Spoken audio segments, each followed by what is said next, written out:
Everyone connected here to this third open seminar of the Venice Summer Camp, organized by the Venice Center for Digital and Public Humanities at Ca' Foscari University in Venice.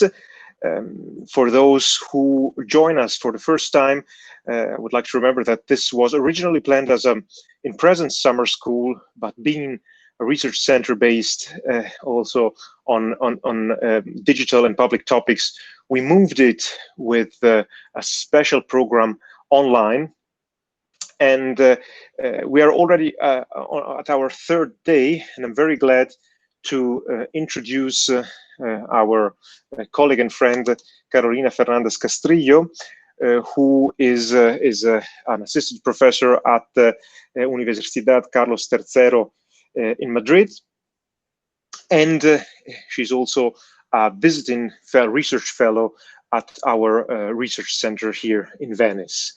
So may I introduce her very shortly. As I said, she's an assistant professor of Transmedia Studies and Digital Culture at the University Carlos III of Madrid and a visiting scholar at our research center. She has developed her career as expert in digital avant-garde and media archaeology at New York University, Yale University, Bayreuth Universität, La Sapienza in Rome, among others.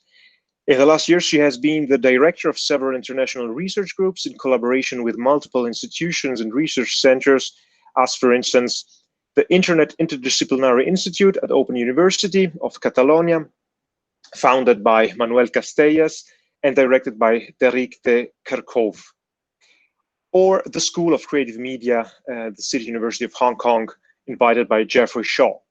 Currently, Carolina Fernández-Castrillo also collaborates as media art curator with several institutions as the Real Academia de España in Roma, the Fundación Juan Marc, or the ZKM Center for Arts and Media in Karlsruhe. So, of course, a very impressive curriculum, and I'm happy, very glad to introduce you and to hand over the virtual audience for this wonderful speech.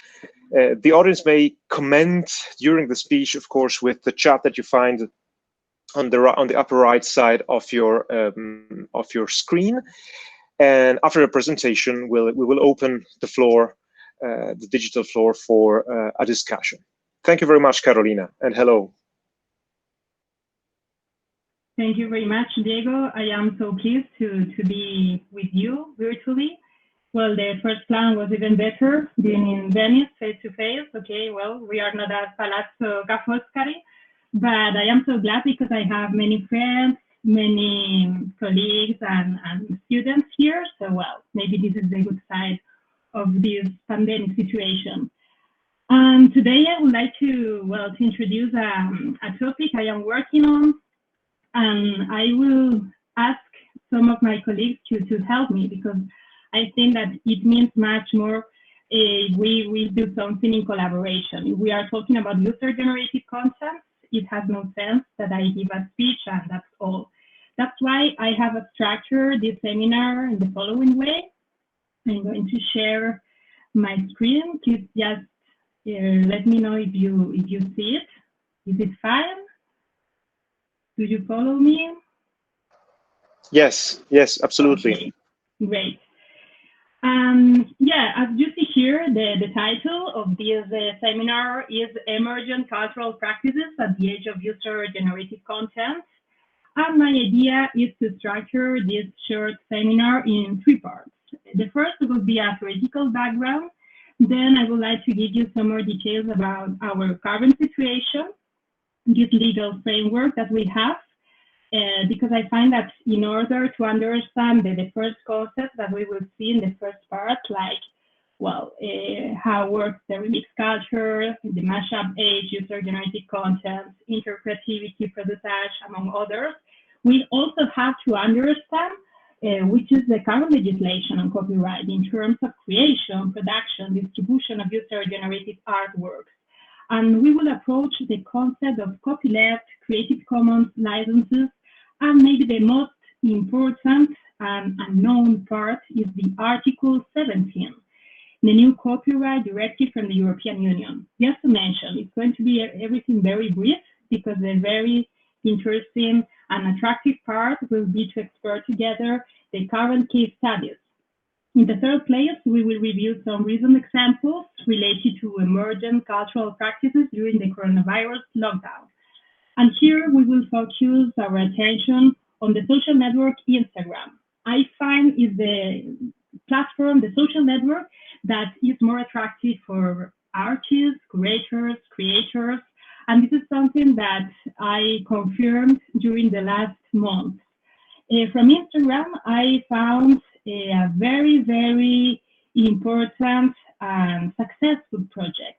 The experience of the COVID Art Museum that was born during the COVID-19 quarantine. I am currently collaborating with them. I will give you some more details later. And I have invited them. I find they are the protagonists of this period, of these emergent cultural practices at the age of user-generated content during this pandemic. That's why I want them to be here, and I don't want to talk about them. I want them to talk about what they have developed. I think it's much more enriching. Also, we will have the chance to explore a little project also introducing the COVID culture. This is an observatory of digital culture that also emerged during this period. And well, I started this project, but now some of my students are developing this observatory, and also I invited them in order to share which has been the situation since the beginning and which are the future goals. Hopefully, there will be some time left to open a discussion. I really hope this, because I have seen that the profiles of the participants from Monday are very, very interesting to me, for example, and also I think we can develop new projects after this week. That's why I really hope we will have some time. And also I want to invite you, my colleagues. For example, well, we have here Derek Deckerkov. That is amazing having you here. So maybe you can also give us some points of view about your experience during this moment. And also I want to enlighten some information about these student forums that we will have on Friday on digital culture at the time of the COVID-19 during this summer camp. Okay, let's move on. Here we start with a theoretical background. There are so many things to say about this, but we just have to mention a few of them to give this frame to explore the current emergent practices. We talk about the remix culture. This is something that, well, it's not here just right now, it has been for a long time. And this idea of remixability, when we talk about collage, montage, decoupage, found footage, YouTube poop, we are talking about all these remix practices based on the principles of alteration, recombination, modularization, reinterpretation of pre-existing sources in order to create new works, in our case, artworks. This is something that happened a long time ago. We just have to imagine what's going on at the beginning of the 20th century with the first avant-garde movement, but even before. Here we have a different situation, but we have many points in common. The additive and accumulative procedures give some differences regarding the relation with the original. In fact, theoretically speaking, depending on how identifiable is the connection with the original source, we may determine different categories. But today we are not going to develop such a speech. We just need to understand the state of the art in terms of how the recombinatory and interactive integration of previous creations is an essential part of our collective intelligence in the public art of the digital era. Carolina, may I just shortly ask you, could you please, because we can hear your voice a little muffled, maybe it's the headphones that give us a strange effect on the microphone. Okay, maybe without, do we try? Yeah, if you could try, because the last few days it was perfect and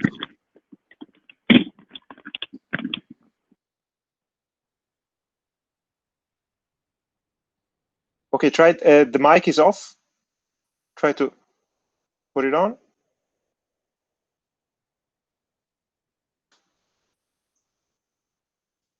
I can see your microphone.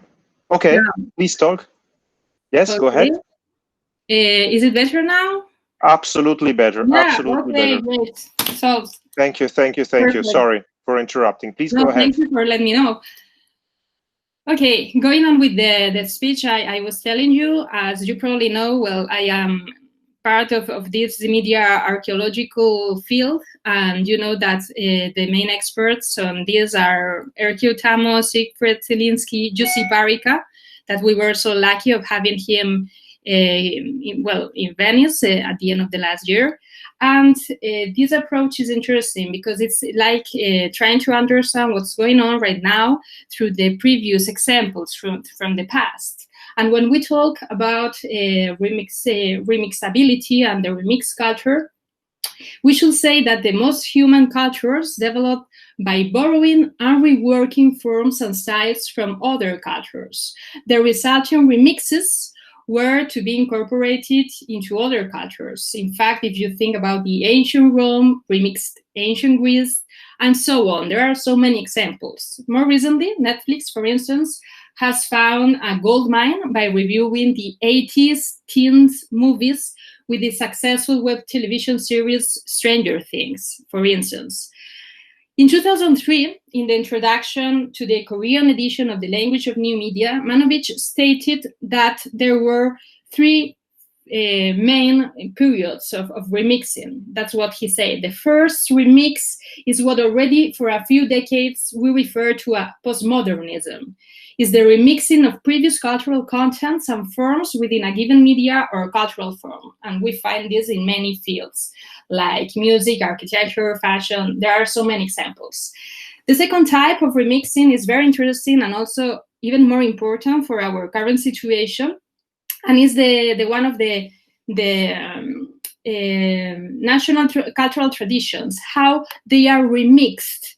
In fact, this is called the remix of globalization. And we will talk about this afterwards, later, because I want to explore with you the idea of glocalization with C.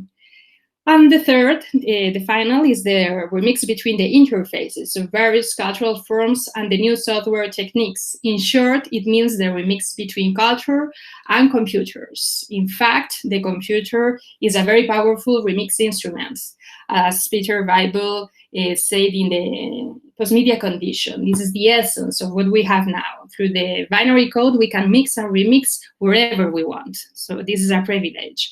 But before, well, in the past, we find also some ideas that can be interesting in terms of media archaeology. The assembly line from the Industrial Revolution, it was another way of exploring the universe. And it gave us the idea that we can construct and reconstruct the universe as we want. And this is something present also in the editing process. In fact, Mario Verdone, he says that the very best gift that the culture made to the world was this idea of creating a new way of perceiving what happens. We are small gods that we can cut and recut, mix and remix, and change the final result, giving another context. And this also is related to very different and there is a lot of number of examples from media arts here. I just wanted to give you one, Reactable, that is a project that was conceived at the Pompeu Fabra University and has been, and it's still nowadays very successful. I saw it the first time at ZKM, and it's a collaborative music project that very based on the idea of user-generated contents. You can compose music through these small instruments together with other people. So there is an evolution, and we are part of it, and we will have to understand what's going on right now. And along the same lines, J. David Walter and Richard Grazin, that we have mentioned them all days, from the plenary session to yesterday, Barbara's seminar. Well, this is an inspiring book in which we see that J. David Walter and Richard Grazin offer a theory of mediation of our digital age that challenges this assumption. They argue that new visual media achieve their cultural significance precisely by paying homage to, reviling, and refashioning such earlier media, as for instance, the perspective painting, photography, whatever. They call this process of refashioning remediation. And they know that earlier media have also refashioned one another: photography, remediated painting, film, remediated stage production, and photography. So this is interesting. When we have a new medium, when we have a new digital expression, we always try to understand these connections between the past and the pure essence of this medium that we still don't know very, very well. In the mashup culture, I am also interested when we are reflecting about the current situation of emergent practices in the user-generated area. We see that the active engagement of the user requires to give a look to the transgression of media boundaries, again, in order to understand the emergent properties of this network society, in which interactive nonlinear narration are opening new paths in the public artistic context. And when we talk about user-generated content, for sure we have to introduce the term interactivity. But even before, there are many examples, again, from the first avant-gardes. We have the exquisite cadavre, that was a technique invented by surrealists that you probably have played when you were a child or even as an adult. And it consists in this way in which each collaborator adds a component. It may be a word, an image, a drawing, a sound, whatever. It's very intermediate, you see. And the point is that you cannot see what the previous person has done. That's the main idea. And the final result is always unexpected. This is what I feel when I think about the results of user-generated content processes. And when I am asked to advise cultural institutions, when I am trying to advise also maybe companies that they want to create like a transmedia, very innovative strategy, and I tell them that they have to let the audience, that is not anymore audience, but are users, to be part of the process, they are so scared. So that's the problem. If you don't want to open that door, the door to the open culture, well, I think the failure is guaranteed. So here we have to understand that we have lost the control. If we are collaborating with others, if we are playing in horizontal relations, we have not the power to decide how it's going to be the final result. That's the point, the main idea. And when Tim Berners-Lee, the father of the World Wide Web, coined this term in the 70s, he says that the main idea was the idea of building together, being creative together. In fact, he has created an institution, a consortium that works also in this line. And he's one of the persons that it's against the Article 17 that we will see later, because it's completely against all these ideas that we are exploring together. And if we want to understand the idea of interactivity, we have to be closer to Marshall McLuhan, again, Derek, and this idea of the global village. The globe, as McLuhan says in the 60s, has been contracted into a village by electrical technology. And the result of this is a new situation, well, not so new as you may imagine, but well, with this principle of interconnectivity, we are talking about the dimensions of our common cyberspace where interactions take place. And nowadays, I find that it's very interesting to understand the difference between globalization and localization. Globalization is apparently a very wide process of involving cultural homogenization. And we may say also that it has in part this idea of domination of one society over all others. More interesting, I find it's the idea of localization. And in this situation we have left altogether, we are living, is the moment in which I felt very, very strong inside myself what really means it. According to the Oxford Dictionary of New Words, the term local and the process noun localization are formed by telescoping global and local to make a blend. Also, according to this dictionary, The idea is based on the Japanese term dochakuka, that derives from the term dochaku, living on one's own land. And this is so beautiful. I think it's so nice. The idea comes from the idea that the agricultural principle of adapting one's farming techniques to local conditions is the base of what we are living now. And that's what happens. It's something that you can apply in the market and also in personal situations. We have nowadays a global pandemic, and we are exploring this common situation from our local context perspectives. So we are very interlinked. There is a strong interconnectivity. This is an interconnection that probably has never happened before, and is very inspiring for theoreticians, for students, for academics, but also for artists. In 2014, I published an article, a paper, in which I defined the idea of user-generated content. I am not going to read all this long definition, but just the keywords. At that moment, for me, it was very important to pay attention to the social networks. How do we interact in online platforms? The fact that in these processes of user-generated content practices, the role of non-professional individuals was essential. And also that there were many different options, the invention of a new work or also the adaptation of previous proposals.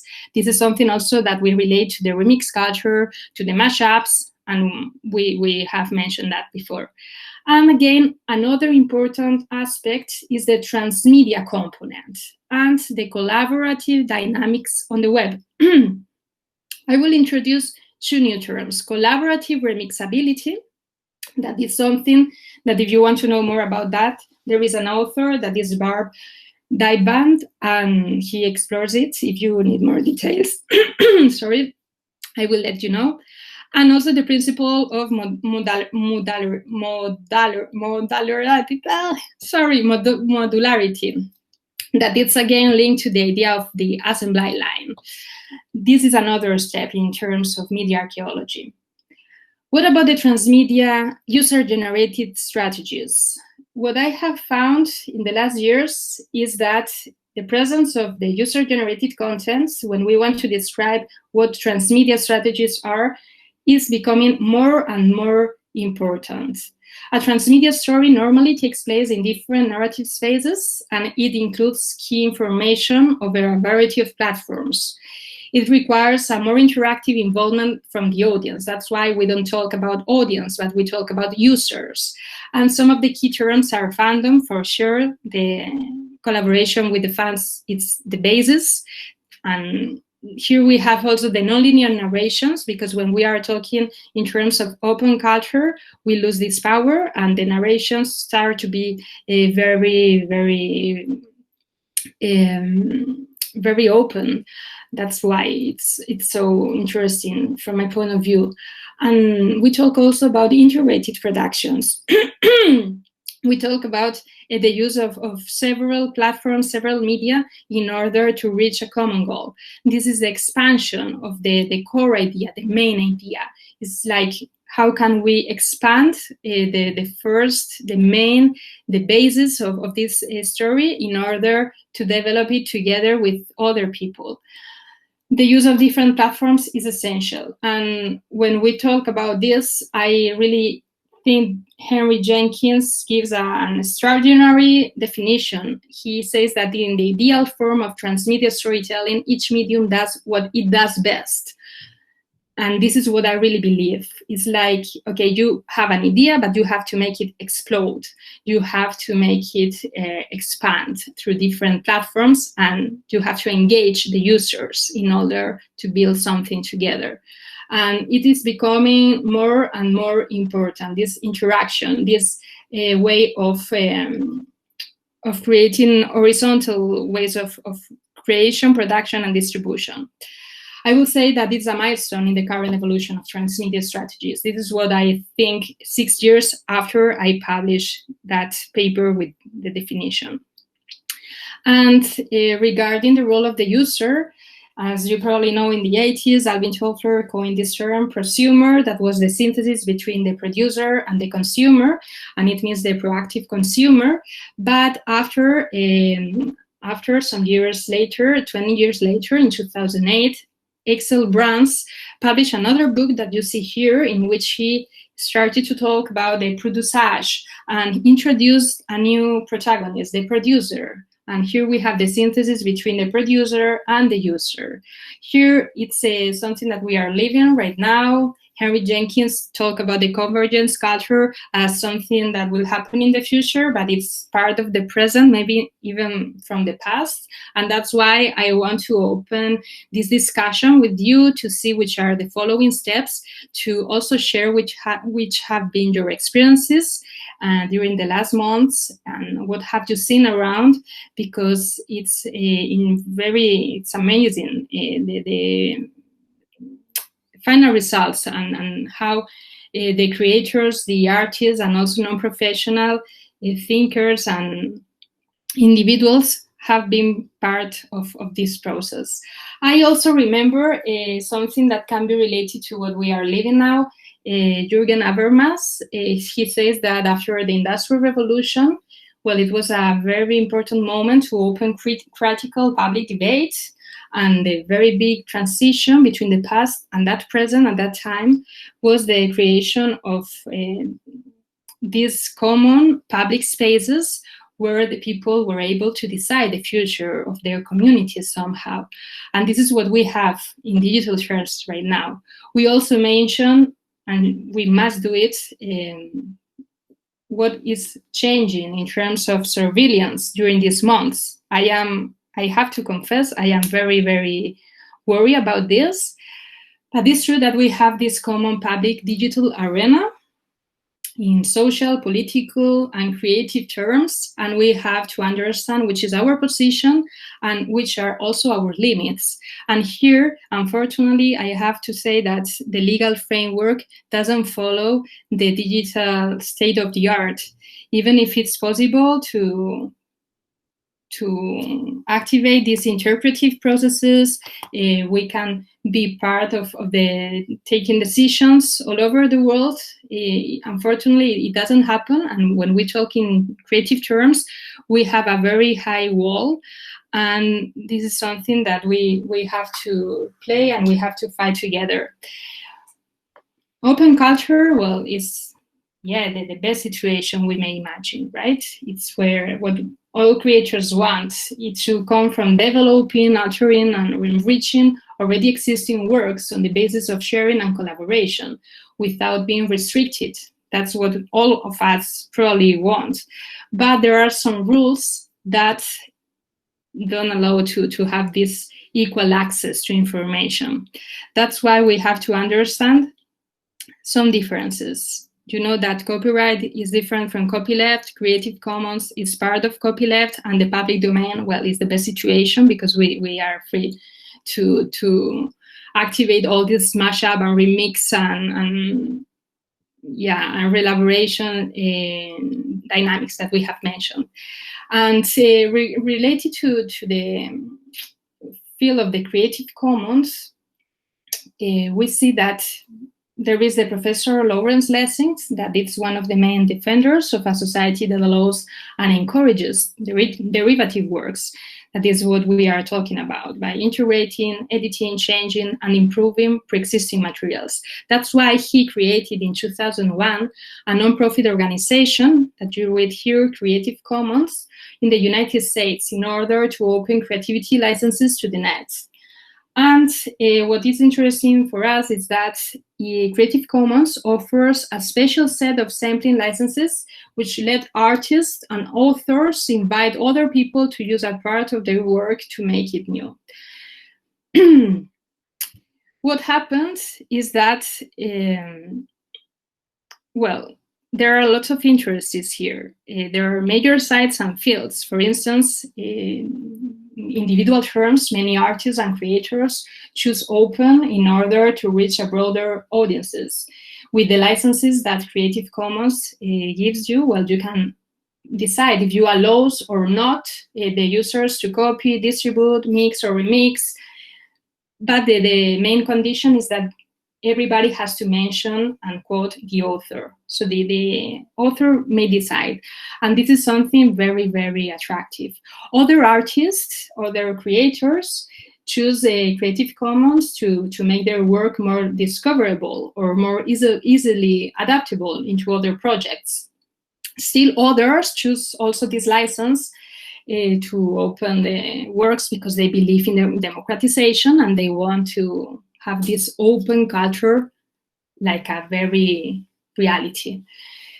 We have another side that is the side of the platforms, and today many creators use online platforms to curate and share their work. We have many of them. I just mentioned Wikipedia, Flickr, because, well, these licenses are embedded into the system and they reach creators on a large scale, so they have a very huge impact. And institutionally, it's also interesting. There are some museums, galleries, many organizations, as for instance, the Tate Gallery, that have chosen to digitize and release their public domain works and place many of the works they own copyright to under a Creative Commons license. This is something we saw on Monday with Diego Mantoan and yesterday in the seminar with Barbara Tramelli. Here there are many options, as we see, but the panorama is not so easy. Probably you have heard about this article, Article 17, before it was called Article 13. This is part of a directive on copyright in the digital single market in the European Union that was approved in April in 2019. And there were 6 member states that voted against, were Finland, Italy, Luxembourg, the Netherlands, Poland, and Sweden. 3 member states abstained, Belgium, Estonia, and Slovenia, and 19 member states vote for. That's why it won. Article 17 will force upload filters onto the internet, and it has very important consequences in terms of creativity and even more important in terms of fundamental rights. The first is that platforms are directly liable, which implies that platforms, for sure, imagine YouTube, will filter to the max only to make sure they are on the safe side. This is the first step. The second, more important, the fundamental rights are impacted, and they will impact the freedom of expression and the right to information. And here, in terms of creation, users will have access to less content and will be unable to share their content with others, even when it's legal. Imagine if you want to create a YouTube poop, a mashup with pre-existing materials, the system is going to identify that you have used others' materials and you won't publish it, even if it's a new contribution, a new artwork. That's why there is something that doesn't work.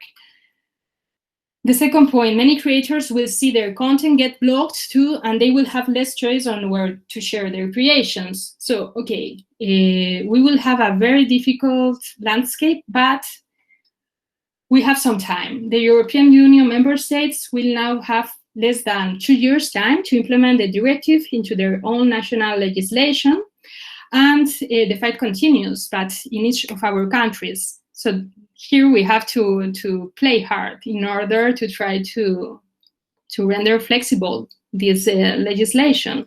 And after the COVID-19 experience, I believe that an extra work must be done. Let's see what happened. But all what I said about user-generated content, mashups, this tendency of being co-creative will be completely affected by this legal context. This is what happened in general terms, but, well, we have good news because even if we are playing in a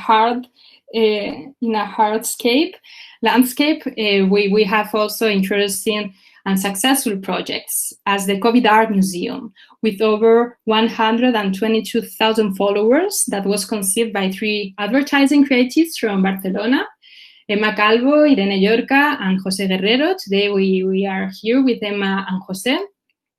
And I want to mention this project because I find that it's one of the most interesting experiences that I have seen the past months. And well, it is an Instagram profile that brings together works from artists all around the world that were all born out of quarantine. What is interesting to me is that it is an innovative case of study in terms of, first of all, the redefinition of the artistic public space in digital terms. The second point, it's also interesting in terms of the evolution of the creative processes based on user-generated contents. I am also interested because it's a further step to understand the present and the future of virtual museums. I am not pretty sure if we can say that this is a virtual museum. I find it something different. And also we should reflect about this experience as, well, an essential example of what we have mentioned about the global impact of a global phenomenon in the digital arena, how the people reacted and expressed themselves, how they shared this information, and they reused others' information, others' artworks. These dynamics are so attractive. There are many further reflections to be done, and will be part of a forthcoming academic monography that I'm going to coordinate. And unfortunately, because of health problems related also to the pandemic, I had to postpone this project, but I will share a call for papers by the end of the summer, and you are for sure invited to be part of this. And the aim will be to reflect on the evolution of our creative digital landscape after this global experience. The monography, it will be related to this emerging digital culture at the global pandemic. And I find that the COVID Art Museum is a milestone in order to see what happened, which dynamics started from this episode in the history. So here now I am so pleased to introduce Emma and Jose. I am working with them. I am starting a collaboration as media art curator, and the plan is that I'm going to design for them a transmedia strategy in order to explore other ways of expansion of this phenomenon they have created through different exhibitions, a catalog, but in a very experimental way in which user-generated contents will be the protagonist. So welcome. I am very glad you are here, Emma, Jose.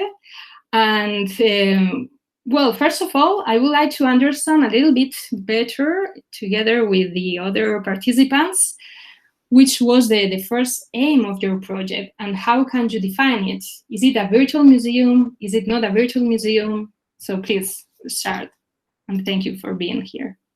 Hi, thank you so much for the invite. We are very honored to be here and to present to you all our project. Actually, we have prepared a presentation, so I don't know if I can okay, now it works. So we will present. I'm actually Irene. Emma couldn't make it today, so we are Jose and Irene.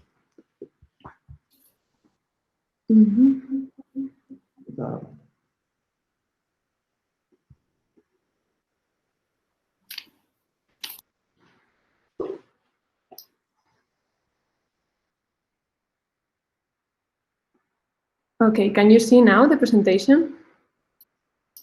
Great. Yes, Irene. Okay, perfect. All right, so we are the COVID Art Museum. As Carolina said, we are 3 art directors that work in the advertising industry. We are based in Barcelona, and Emma and I work together in the same agency that is called Honest Barcelona. And we have a background in business and sociology and advertising and public relations. We met 3 years ago at a course about creativity in the school Brother in Barcelona, and we are friends.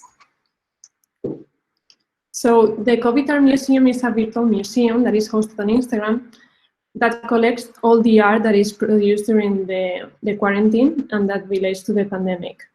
The main goal of us was to collect a digital archive so that in the future all of us or everyone can access to the arts that were created during the pandemic and can understand how people felt and what we lived.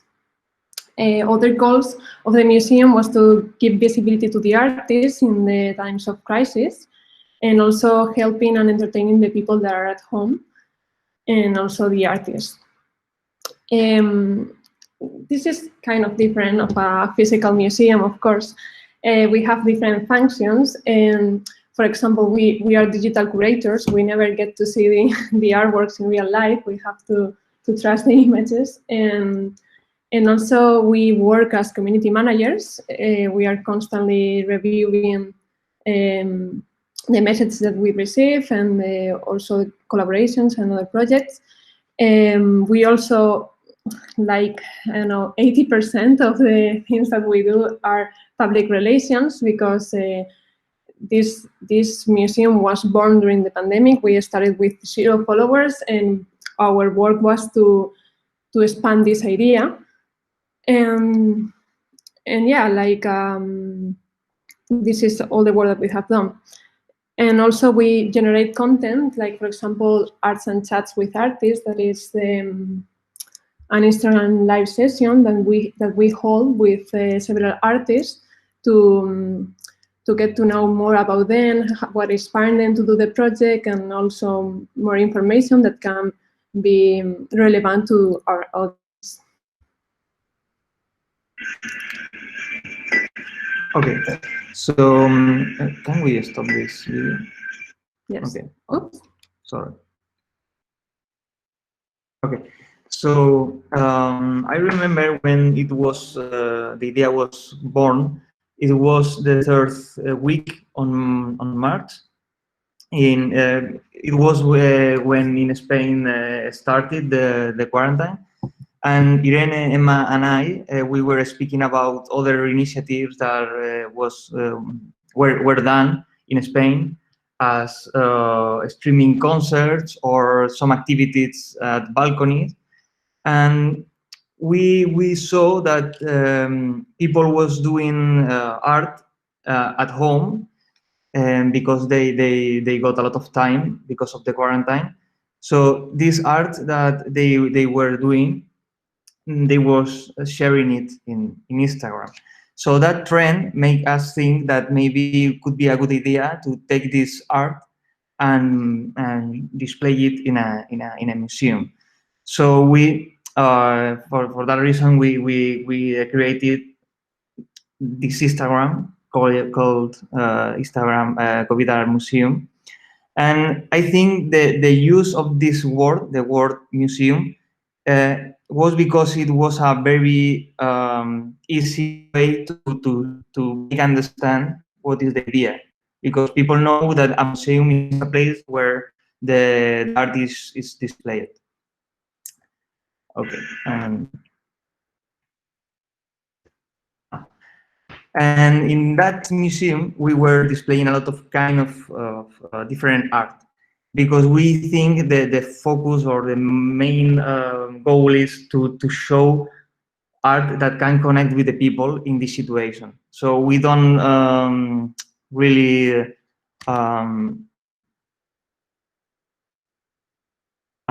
focus in some kind of technique. So for that reason, we public illustrations, collages, sculptures, 3D images, etc., etc. Because the main important thing is that the theme of their work is the COVID situation.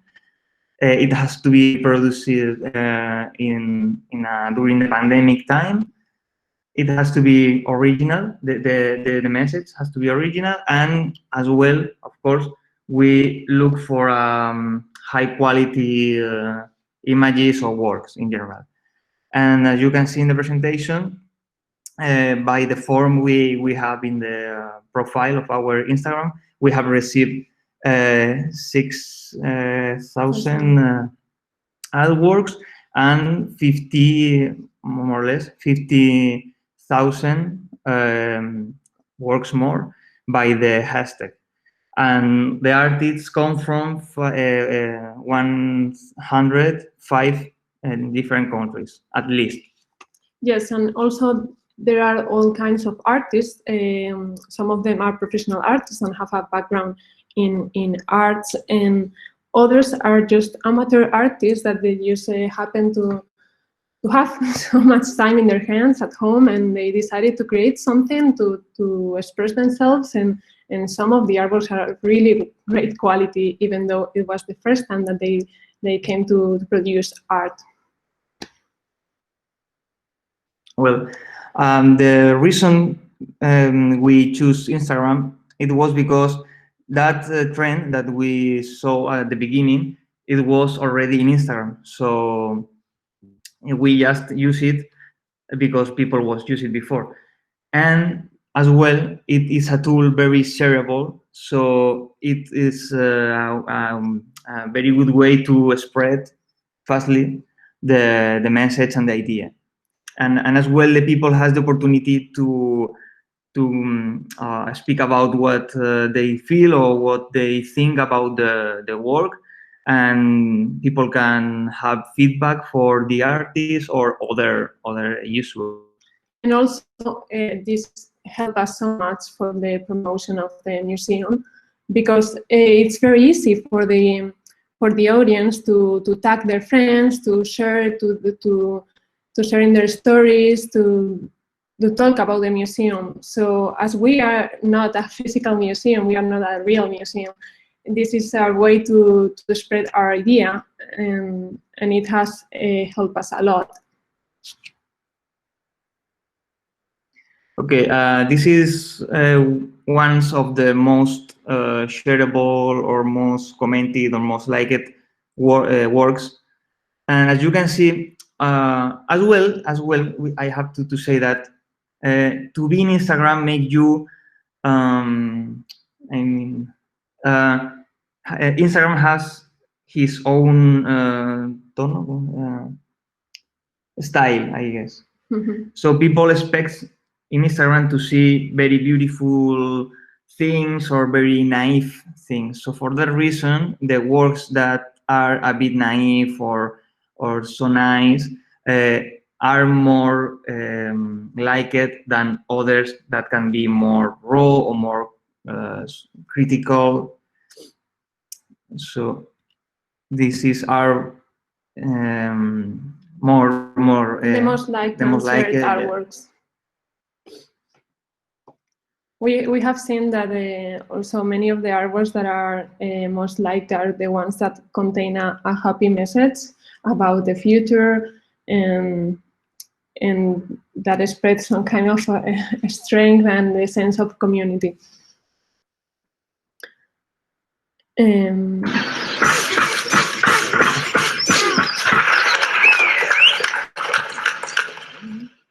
Well, this one was quite funny. Okay, so I'm gonna explain to you now what we thought were the keys to our success in the account. We went from 0 to 100K followers in 2 months, and we think that was because the theme is global and is current, and everyone understands it.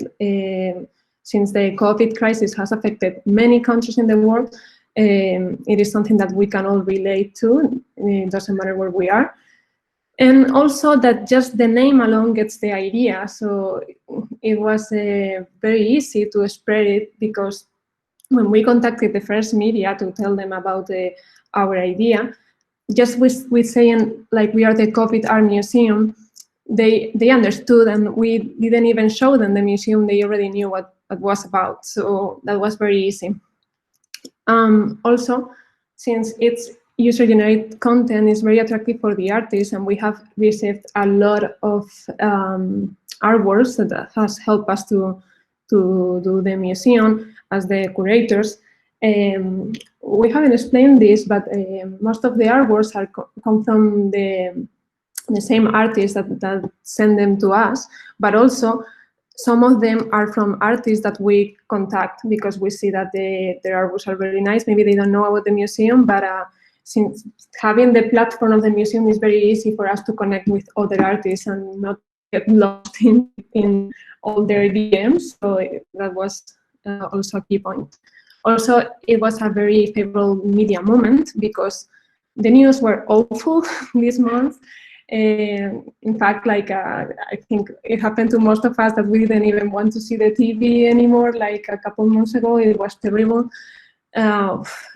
So this news about the COVID Art Museum was kind of a happy news that the media was glad to share with their audience, because it was something that could give people hope, and it was something nice and hopeful. So also that helped us, and also that it was a very favorable artistic moment, since we had a lot of time in our hands.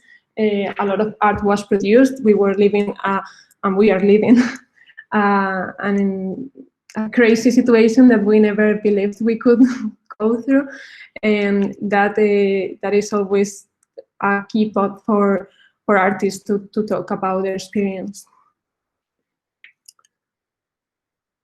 And here I wanted to present you some of the success cases that we think are worth mentioning, and is that some of the artists that we have shown in the museum were not known, but thanks to the exposure that we gave them, the image became viral, and it gave them a lot of new followers and new people interested in their artworks, and also were buying their artworks. Some of the ones that I have here, Santi and Acondieresis, these two artists were in the cover of a magazine in Spain, and they were paid for that. And we think that's great, because also, as I said before, one of our main goals is to give visibility to the artists. So this visibility is always with the purpose so that they can live with their art, because sometimes we forget how important art is. And I think the proof that the museum has shown how art is necessary, especially in these hard times. So we are glad that it has served this purpose. And also here you can see Paola and Nacho Tellado. Nacho Tellado is an artist from Spain. He's an architect, and he did some 3D work that I will show you later.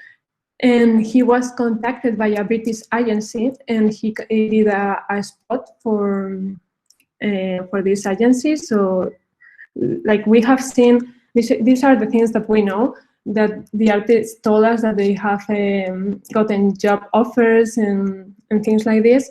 Also, many became viral, and also many did interviews in famous magazines about the art and about the museum.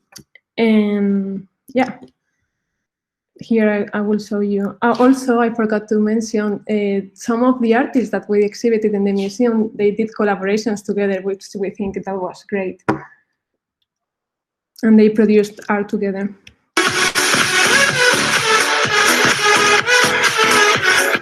Okay, sorry if the volume was a bit loud.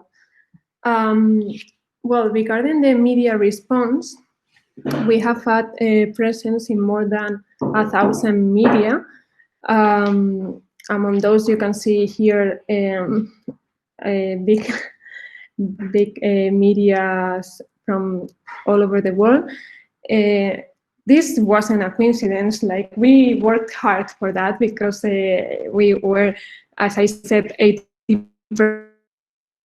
of the work was contacting different media. Like, for example, if we saw that Vogue Spain was talking about us, what we did was contacting Vogue Italy and Vogue in the United States to see if they could also spread the idea of the museum. And we saw that you didn't have many Indian artists that were sending us their artworks. We tried to connect with collaborative platforms of art that were showing Indian art. And that was how we did it. Like, we were always taking a look at the countries where we were receiving the artworks from, and we were connecting with the different media in these countries to spread our idea. Because our goal, as I said, was to have a global archive of the art. So yeah. What helped us a lot to spread the idea of the museum was that we were in the Spanish Televisión Española, the TV, what do you say? The national news yes, channel. Exactly.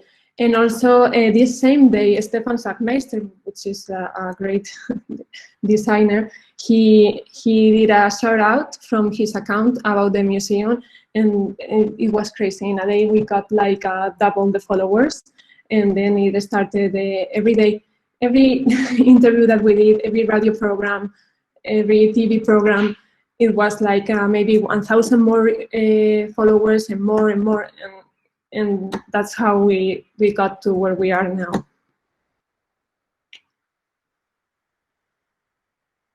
And also about the impact, some of the things that we are also happy about is that, for example, there's Florindo Linas, this woman that after seeing the idea of the museum, she created the Museu do Isolamento in Brazil, that is the same idea but only in Brazil, which is like a crazy country for art. Like it's amazing how much art they have there, and she's also been really successful. She has 66,000 followers, and many people are sending their artworks to her. And also we have seen, for example, the Equal Art Museum when the Black Lives Matter movement started. Well, not started. Well, you know, all that happened. They created this museum in order to collect all the art about equality, and it was beautiful. And also the COVID art platform, also a gallery that is exhibiting. We have seen many other galleries that are flourishing. And also we even had a physical exhibition, apparently, that was we didn't know about this, but we saw it on YouTube, that this Laguna Art Gallery in San Francisco, they did like an exhibition of the COVID Art Museum artworks. They didn't tell us, but we are glad to see that the artworks are going to the other side of the world and people get to know them. And yeah. So what's next? Next steps that we are having is to make up a web page. It's been designed by the very award-winning Xenia Reinshoek, and I can show you a sneak peek. Yeah, it is the look that is the page is supposed to have, and there we hope to escape from a bit from Instagram, because it's a bit close, and in the web page we can have more freedom to make more content and different content, and display some artwork that maybe in Instagram we think couldn't work. She is the designer that is helping us with the web page. Yes, she's a designer that is based in New York City, and that is something that we have learned with this project, is that really the limit is the one that you put yourself. Like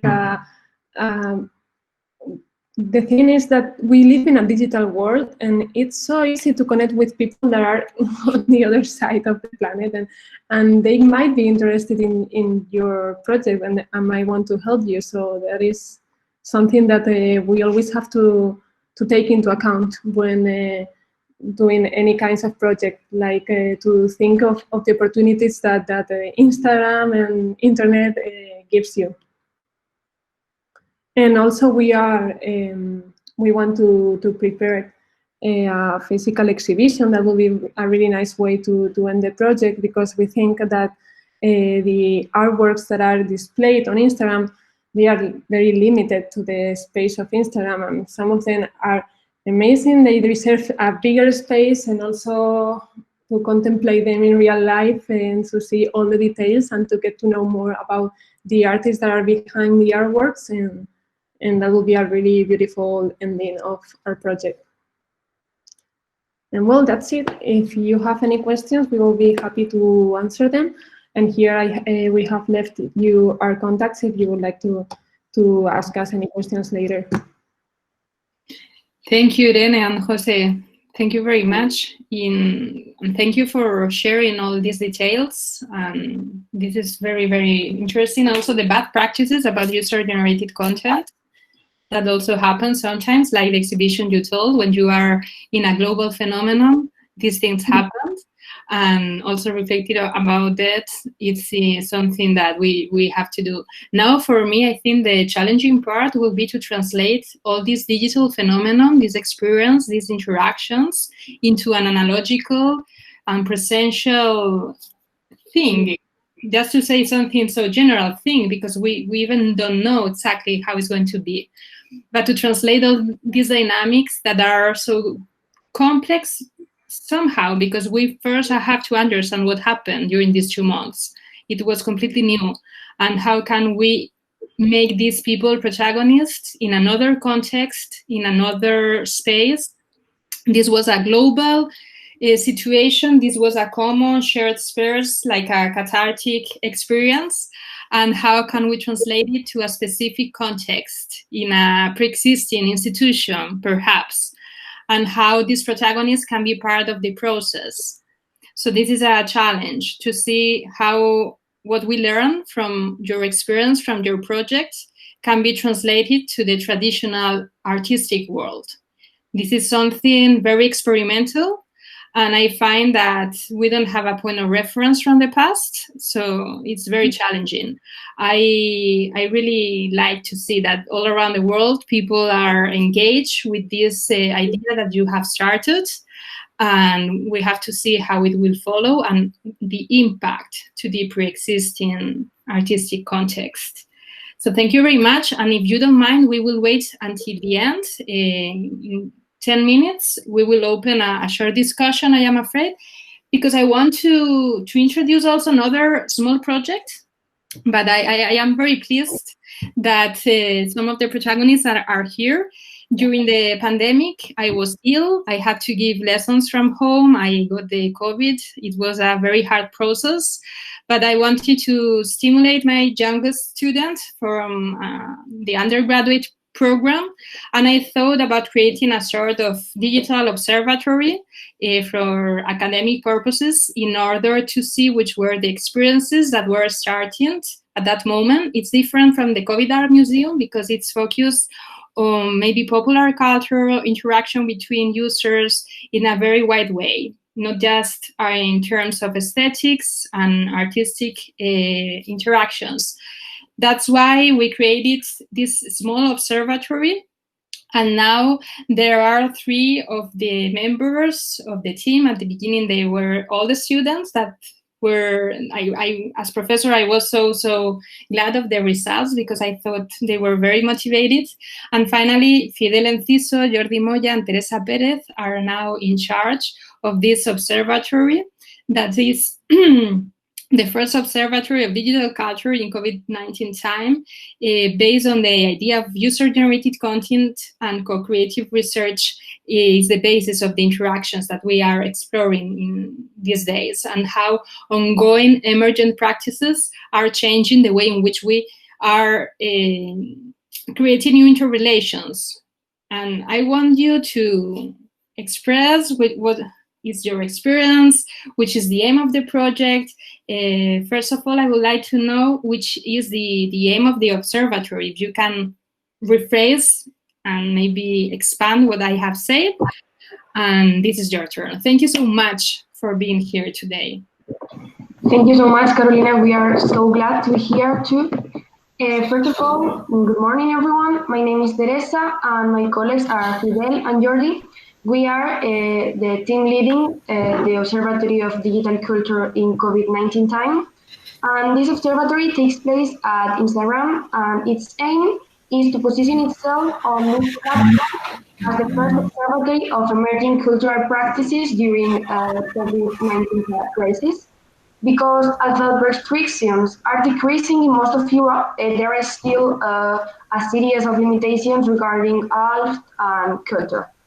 This observatory deals with all disciplines of art and culture, such as painting, sculpture, theatrical or musical practices, but it focuses mainly on the initiatives created during this health crisis, interesting for their innovative character and for being experimental. And as Carolina said before, to a greater extent on user-generated content initiatives. The function of the observatory is to serve as a compilation of emerging artistic and cultural manifestations with the help of external collaborators who would be called observers, who would share in their social networks different projects mentioning the Instagram account of the observatory, some hashtags related to the topic. Our job would be to make a selection of the publications that are safe with us and publish them in the observatory, besides being observers ourselves. And following this, Fidel is going to talk about the selection criteria followed when choosing which projects we are going to publish. Well, hi everyone. I hope you hear me well. Thank you, Teresa, for the introduction. So, as she said, I'm going to explain you briefly somehow the criteria that we have chosen when it came to select and choose the projects that seem to us more interesting, right? As Teresa said, our observatory aims to select those innovative cultural practices that have emerged as a product of this forced digitalization that lockdown and COVID-19 has brought it, right? And as Teresa also said, our aim, our interest was put precisely on a wide definition of culture, right? We had the example now of COVID Art Museum that was more focused on aesthetic, more focused on fine arts, but we wanted to give a wide definition of what culture is. So an example of this criterion of choosing a very different project that could be considered culture, we have, for example, an online study room or an online nightclub or a online recital poetry. And what do these all projects have to do and what similarities do they have? Well, they all create an online common space for people to join together and share content, right? And share a common cultural experience. And that has to do somehow with what Carolina was saying in her presentation, how internet and digital space has served as a way to create a public space somehow where people can join in intercreative process, right? And that has to do with theater also, for example, or with concerts. Is stream concerts. It's not just the fact that we have a musical exhibition or an aesthetic exhibition, but also that we are creating a space. So that was a first criterion that was very important to consider culture in a wide range and in a wide definition, right? Another example of this is LGBT online pride demonstration. That is a shared space, a common space that even has a social impact, right? So there we see how culture in its very basic definition has to do with society, and that reflects also in digital space. So that is something we wanted to focus on. Also in terms of aesthetic, and this is another criterion that has to do with, again, contemplating a wide range, we have focused not only in fine arts, but also in more pop culture projects. A very interesting one, for example, is a video game jam that Jordi is going to develop later, right? And how video games can also be considered culture in a way and art in a way. So we wanted to give space to video games, for example, or to dance, right? Why not? Then finally, another criterion that we have thought that is important, and this has to do with the research that Carolina has been developing, we wanted to focus very much on user-generated content, right? Strategies or transmedia strategies, or even any kind of gamification that helped the project engage with an audience, right? Because somehow what this pandemic, the digitalization of the pandemic, what has brought somehow is a new space for people to collaborate somehow, right? And new possibilities that enable people to enter in cultural practices that before wouldn't be possible.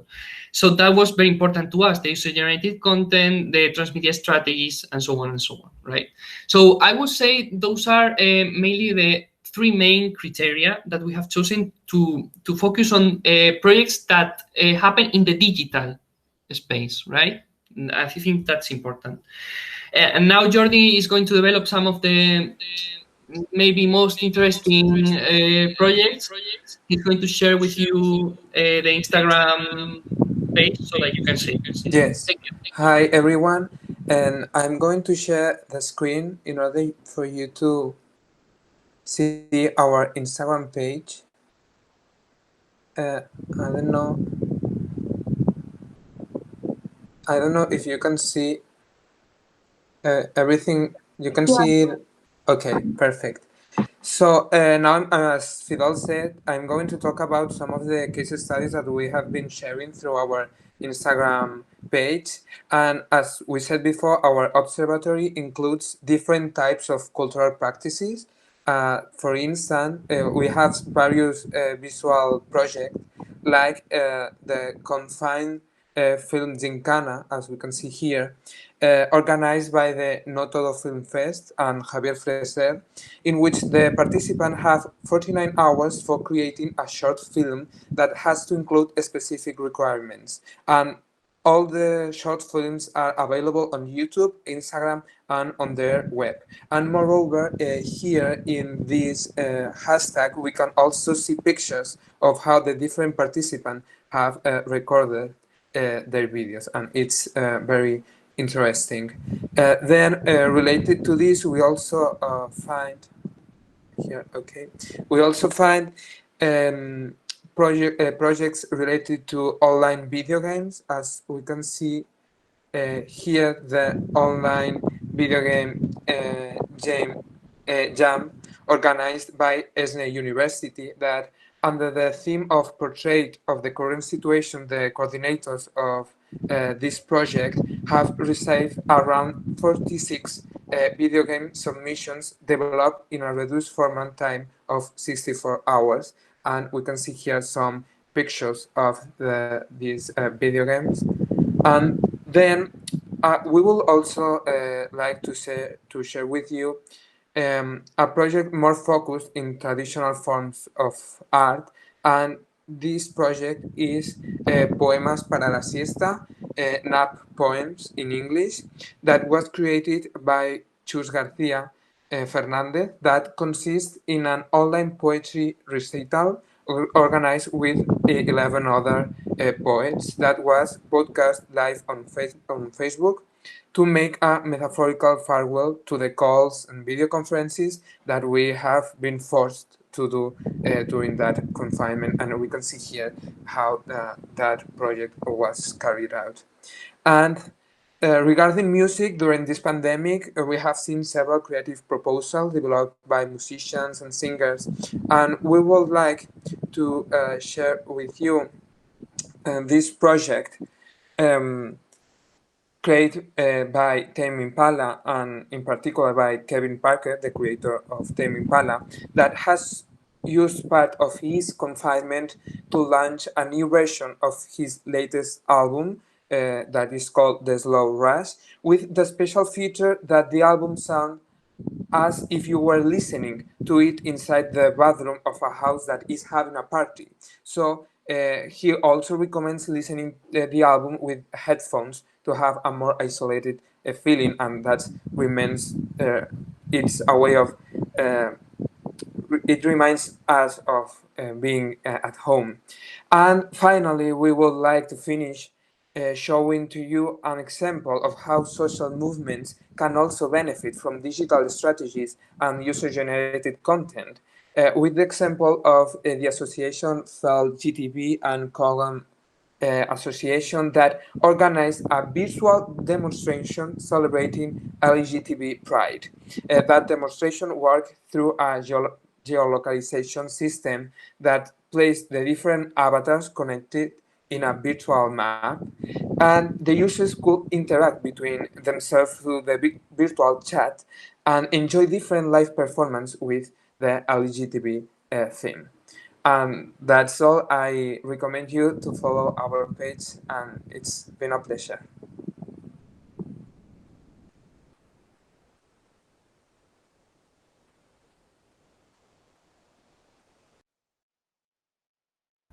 In case you have any question or any comment to do, feel free to do it. I think these are very interesting projects, what Jordi has presented us, and that if you maybe go a bit deep in, you will find that some of them have to do even with remix culture, with this idea of lo-fi, for example, Tame Impala, with this idea of remixing a whole album and converting it in a completely new experience, or even the video game jam, right? It has to do with gamification. It's not only that people send their video games, but also that these video games can be played by anyone and that are made available in a web page. So I think there are many interesting proposals, and that probably these new cultural practices that are emerging now at COVID-19 times will define digital culture and culture in general in the future. So, well, if you have any comment, feel free to.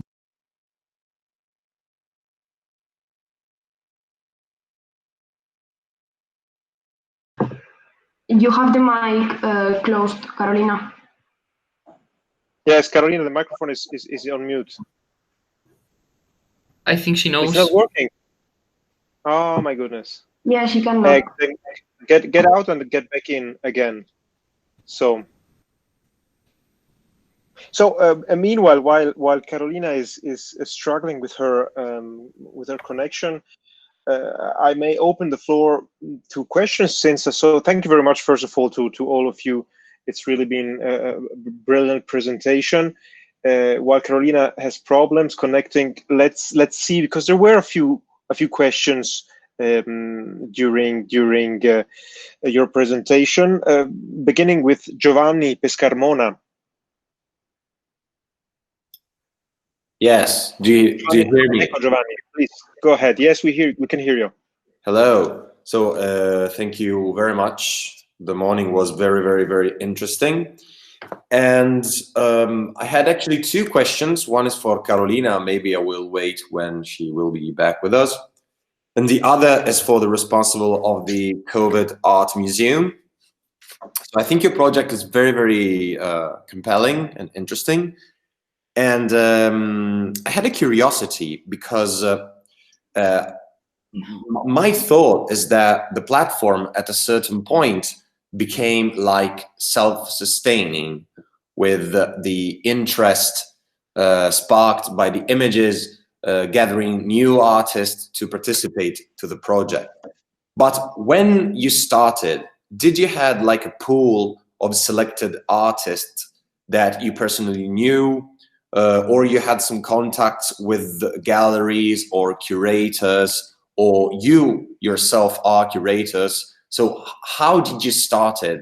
Or was the project from the beginning self-sustaining and gathering interest and the artists that were spontaneously participating, giving their images? Thank you. Yes, well, Carolina, is it working now? It's working now. Sorry. Now. Shall we go ahead with the questions? Are you fine with that? Or? Yeah, for sure. Okay, Thank you so much also to COVID Culture for your contribution. Thank you. So I think the question was for COVID Art Museum. So if you wish to reply, but we could also collect, because I saw on the museum there were other questions, like Kole Odutola, who asked how come you did not consider text as part of the collections, and then also Virginia Marano. I don't know if you want to ask your questions also live in video. Yes. Or hi. Yeah. Hi. Virginia. Hello. Please go ahead.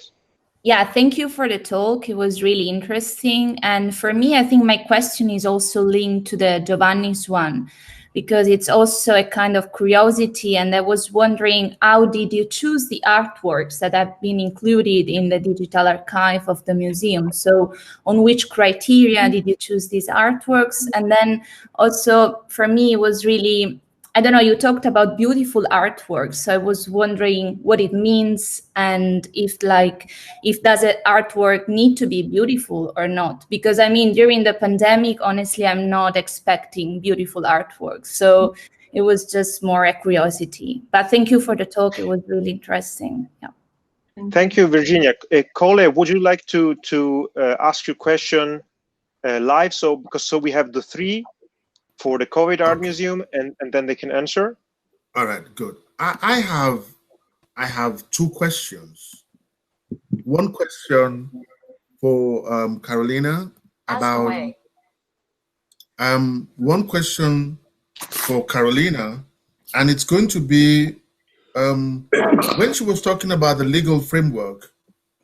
To me, does that is that taking us back to gatekeeping again? Are we getting back into what institutional media did to content? Now that we have user-generated content, there is a belief that the socialization and the socialized production, whereby society can throw anything they want in there, except filtered by bandwidth and the owner and the service provider. Because there's always this feeling behind our minds that the internet is free and we can actually put whatever we want onto the internet without factoring in the fact that these service providers and the owners of a platform already filter away some of the things that we see. Now, the other question is for the COVID Arts Museum, and it also has to do with how you started. There is this research method called the snowball method, where you tell somebody and that person tells another, and then it begins to grow. Now, museums, if you are into museumology, the study of museums, and what governments try to do with museum is that museums are supposed to contribute to the creation of citizens. In your case, apart from being a conduit, because you give this feeling that you're just a conduit, you're not selecting, you're not filtering, you have simply just given a criteria. Now, what is the objective and what do you want society to become after the viewing of your art? Thank you very much. Sorry for the long-winded way. No, thank you really very much. So, Carolina, if you agree, let's answer COVID Art Museum. It's been challenging questions for them, and then maybe to you, because I see that there are other questions for you too in the line. Please, COVID Art Museum. Okay, yes. Go ahead. So, about the first questions, I have to say that we work in advertising as art directors. So we are in contact with a lot of accounts in Instagram where they show trends, art trends or digital trends in general, and a lot of artists, a lot of kind of art, because we need it in our profession. So we started with them to collect the different arts. And also with our friends, because we have many friends that are illustrators or artists. But also, I think what helped us a lot was that at the very first week that we launched the COVID Art Museum, we contacted several media in Spain first, and we were shown in the Yorokobu magazine, which is a really famous magazine of art trends, and also in the Time Out magazine. And after that, we did a collaboration with the digital platform called Arte Informado, and that's when we started having a lot of requests to be shown in the museum. They sent a newsletter with all the information about the call, and we did a digital exhibition with them at the very beginning, they all sent artworks, and then there was a curator, Natalia Alonso, that she selected 10 artworks of all the ones that we received, and they could upload it to the Arte Informado and also send them to us so that we could put them in the museum. So they had, I don't know, 30,000 artists in the newsletter, and that's how we started receiving from the very beginning a lot of artworks. The first ones, maybe the first week, were the ones that we selected. There were not that many artworks, but we looked for them actively, but then it was very easy to get them. Yeah, but that artists were very classical artists with a lot of pictorial. I mean, we were digging a lot in Instagram, I guess, to find some digital artists that we couldn't find in this Arte Informado. I mean, what we have to say is that we choose the artworks. We choose artworks that we think are gonna be a good fit for the platform that we have, that it's on Instagram. We are not forgetting that at all. So that's also very important. We try to find artworks that can connect with the people on Instagram. And we are constantly receiving feedback of the artworks that we are selecting, because we see the likes, the comments, the times that it has been shared. So it helps us a lot during the process to get to know what people like and to know which artworks we think could work. And well, I was saying beautiful artworks. For me, they are all beautiful, even though they are talking about hard realities. But we have all kinds of artworks. We have also artworks that are really critical on the government. Also some artworks that talk about the death, the misery, and also the feelings of isolation, of being alone, or of also the problems about the questions about the future, and if people are going to change after this, all things that have been in our minds these days. Yeah, I don't know if... Yeah, thank you. No, I think you've definitely made your point and answered, I believe, to the questions. Since we are running late, unfortunately, Carolina, I see we have. Well, you had one question from Cole, and there is also Cristina Moraro who would like to ask something. Cristina, are you here? Would you like to speak out? Yes, I'm here. Okay, thank you, Carolina, for your interesting presentation. You introduced Marshall McLuhan and his concept of the global village, which describes a phenomenon in which the entire world is being more and more interconnected as a result of this increase of use of media technology. And then you make this connection between globality and locality. And I wanted to ask you, what happens in respect to cultural diversity when we talk about this phenomenon of the global village, in which every part of the world is being brought together by the internet and other electronics means of communication? I'm asking this relying on how the process of globalization is described in postcolonial theory. And I'm referring here to Homi Bhabha and his approach on globalization, in which it implies hybridization of different politics of identity, kind of a constitution of a liminal state in which there is a negotiation between different culture, a negotiation which ends to an assimilation of a cultural difference, no? So yes, Homi Bhabha describes this cultural assimilation relying on a physical interaction, but in here, in this theory of the global village, do you think that this assimilation of cultural difference could happen through media strategies, media technologies? Thank you for such an interesting question. And well, if Cole doesn't mind, I will ask you first. That is the reason.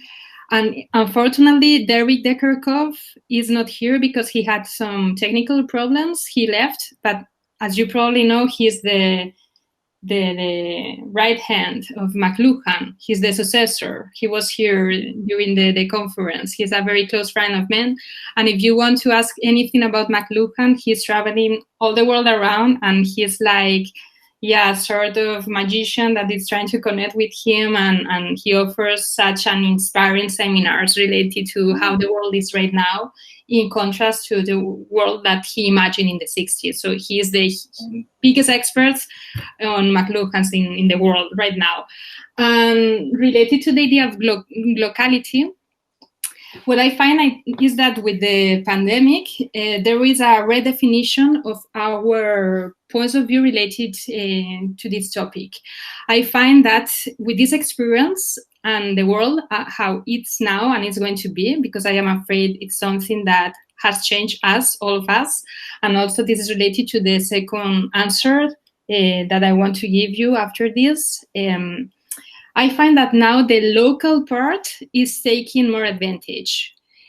We know since the beginning of the 20th century, the end of the 19th century, that the world, it's interconnected with the new technologies, even more from the 60s, the 70s, with the internet, even more. But with this huge crisis we have right now, and we are depending on technologies in order to continue our lives, what we have seen is that the local side is also essential. We are sharing a global moment, but we have just the way to respond to that through our local context. So our natural habitat is becoming more protagonist in this digital age with this situation we are living.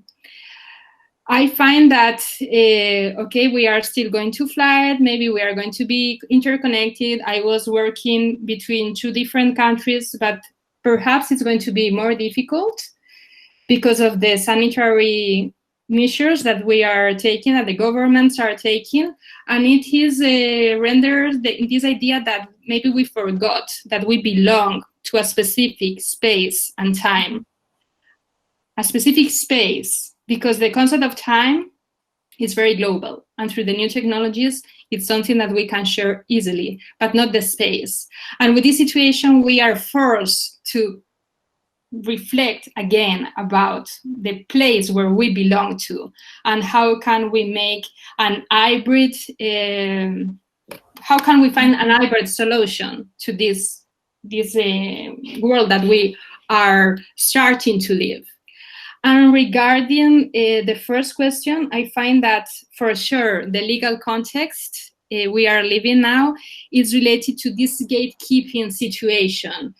And with all the measures that have been taken because of sanitary purposes are going to stay here. We are adopting measures, surveillance measures that belongs to dictatorships and non-democratic spaces in the world, like China, for instance. And this repressive situation is going to last because it's working very well. So as artists, not just as social beings, we have to be aware of that. What we have lost is difficultly going to be back.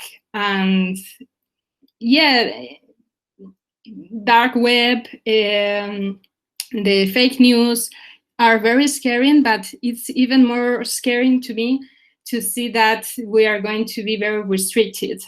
All we have learned or we have gained, it's going to be replayed. We have to again to see which is our context. And here to play in this global local scale is essential. We have to be interconnected to fight together, but we have to never to forget that we belong to a specific context. And this is very apocalyptic, but in case we will be cut down, okay, we still belong to this place. And this is something that maybe we forgot because we really rely on this very hippie thing that the internet was for free. No, it's not for free. And I think that with this situation is when we are realizing that there is a price, a very high price. Imagine if Instagram doesn't work, COVID Art Museum will disappear. You know, it's everything that is so ephemeral. It's something that has to be rethinked. And how do we belong to a very material existence? I find that there are many ways to reflect about all we are living now. That's why I want to create this book, because I find that it's very inspiring, all we have living, and it's very cathartic also, from the expertise of each others to put in common all these reflections, and to see also how the popular culture has completely changed and how user-generated contents is a very important part of that. I really believe that it's essential. And on one side, we were saying that we have to lose the control in order to work in digital terms. But on the other side, we see that the legal context, the political context, runs exactly on the opposite side, on the opposite way. So yeah, we have to play together, we have to reflect, we have to find solutions for this new context, because it's going to be hard, but it's also going to be very inspiring. And that's why I wanted to invite these excellent examples, these excellent professionals, students that are working on that, because I find that all together in this interpretive process, we are going to find a solution. Today, I am sorry, I was a bit boring because of this theoretical part, but I really wanted to give you the voice, because you are the protagonist of this change. And this is what really matters. After this seminar, we will have time to reflect about what you have created. But this is what we have to do now to understand our situation. Thank you so much. Really. Thank you, Carolina. Really, it's been a pleasure hearing you, and I believe the theoretical part was essential, because in such a fluid time, it is important, at least for scholars, to set some paradigms, then maybe then also used and applied, and back and forth with artists, with museums and institutions. And thank you for bringing such wonderful guests. I'm sorry, I really believe we could go on discussing almost the whole day, if not forever, but we have to stop now. Thank you all to the question and the interaction, and to the audience we had here. We will have tomorrow again another open seminar, open to everyone else, with Irma Hermans of the Rijksmuseum in Amsterdam. Well, this afternoon, I'm inviting the selected participants to the restricted roundtable. We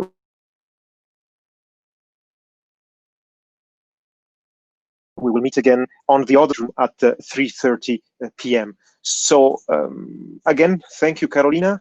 Thank you very much. Thank you, Barbara. I think we can stop the recording.